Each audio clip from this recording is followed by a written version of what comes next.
బ్రహ్మైవాహం అద్వైత వేదాంతపు పరమసత్యం. మనలోని చైతన్యమే ఆ పరబ్రహ్మమని నిరూపించే ఈ దివ్య శ్లోకాల అర్థాలను స్మరిద్దాం.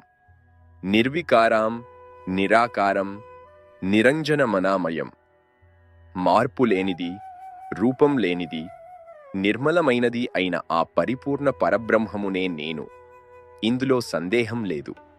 1. నిష్కళంకం, నిరాభాసం, త్రిపరిచ్ఛేదవర్జితం, ఆనందమజమవ్యక్తం, బ్రహ్మైవాహం న సంశయః. 2.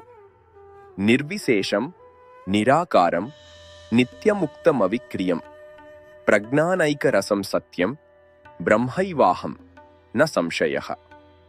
3.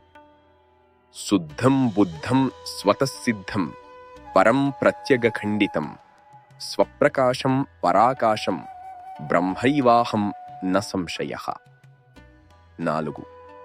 సుసూక్ష్మమస్థితామాత్రం, నిర్వికల్పం మహత్తమం, కేవలం పరమాద్వైతం, బ్రహ్మైవాహం న సంశయః. 5. ఈ నిరంతర ఆత్మచింతన మనలోని అజ్ఞానాన్ని తొలగించి ఆ పరబ్రహ్మ స్థితిలో మనల్ని స్థిరపరుస్తుంది. ఓం శాంతి శాంతి శాంతి.